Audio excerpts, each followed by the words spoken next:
I quit 75 hard. Alright. I know what you're thinking. I'm a bitch. I'm soft. I'm mentally weak. Trust me, I've literally said every one of those things to myself and much more since quitting 75 hard.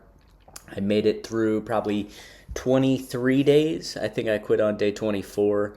We were traveling. I don't even want to make excuses. I quit. I didn't want to do it anymore.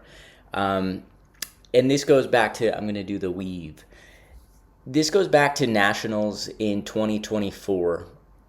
So for people who don't know, I'm an Olympic weightlifter. I've been competing since 2018.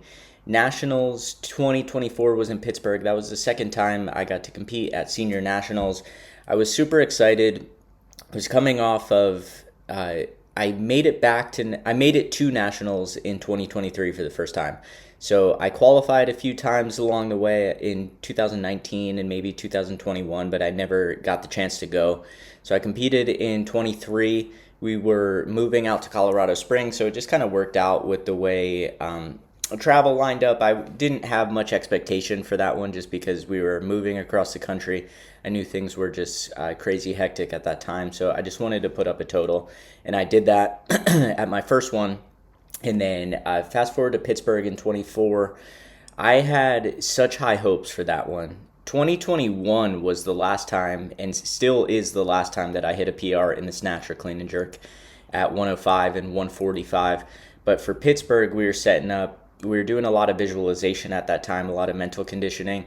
And I was visualizing 106, 146 because I wanted to 1 kilo myself. Those were the numbers that I had in my head. We did visualization every night before bed. So I was thinking every night I was going to bed, 106, 146, I got this. And I got to nationals, shit the bed completely, missed my opener. We went up a couple kilos and missed my next two attempts, and it was over. It was so fast. It was probably in the matter of like 6 or 7 minutes where my clean and jerk session was done and I bombed out. That was it. The first time I ever bombed out. I had an existential crisis, I think, when it comes to weightlifting. My next meet, I competed probably a month or so later. Wasn't peaked for that one or anything, but just wanted to get back on the platform. First clean and jerk, 123. The lowest I've opened in the clean and jerk probably since 2019. Before like my first couple of meets, that was the lowest I've ever opened. And I missed it. I missed it because I took it for granted, because I was so pissed off that I'm opening at 123 when I'm considering myself, hey, I open at 135, 137. I'm strong enough to do that. And I think I was just so frustrated with where I was at that point. So I went through a period where I took a month off, thought about quitting entirely, wanted to just do jiu-jitsu at that point. I've just been through the ringer with weightlifting so far.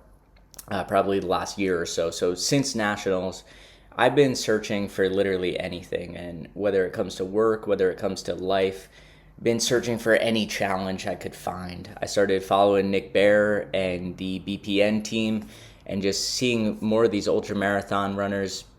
I thought was super impressed by like the last man standing, everything that people are doing. So I thought I'd hop on this 75 hard challenge. Started walking with my weight vest every morning, running a lot. I was probably walking like 5 miles a day if I wasn't training weightlifting. But I just competed last weekend. I competed at Garage Strength for the first time since the Arnold. And I realized that I want to meet my potential in Olympic weightlifting. And you can't do that when you're doing other shit outside of the gym. There's a certain amount of things that you can do. You should certainly do cardio. You should certainly keep your heart and your body healthy. That's something that I recommend to anybody. But if you want to maximize your potential in one thing, you're going to have to go all in on that one thing. And I think this weekend I really realized that weightlifting is that thing that I want to pursue, at least for now. Those numbers that I hit in 2021, I had no idea. And I had Jared Richmond on the podcast back a couple months ago, and he talked about just having no clue when the last time that he was going to hit the numbers that he hit on the platform, that was going to be it, that he might never come back and hit those numbers.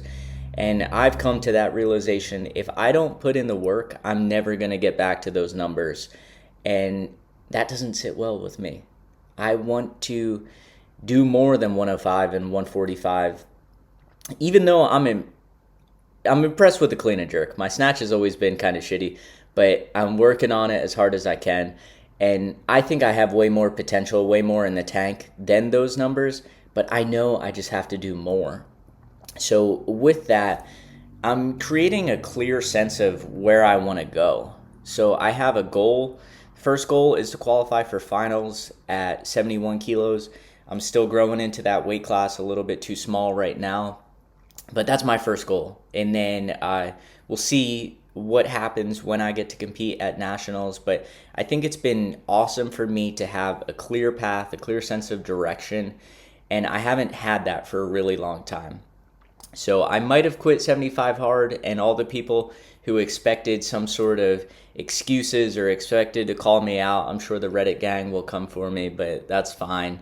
I quit 75 hard. I have a clear goal to be a successful weightlifter. That's not going to happen if I'm walking 6 miles a day, running every day, which I still am doing a lot of cardio. I still like throwing on the weight vest and walking every morning.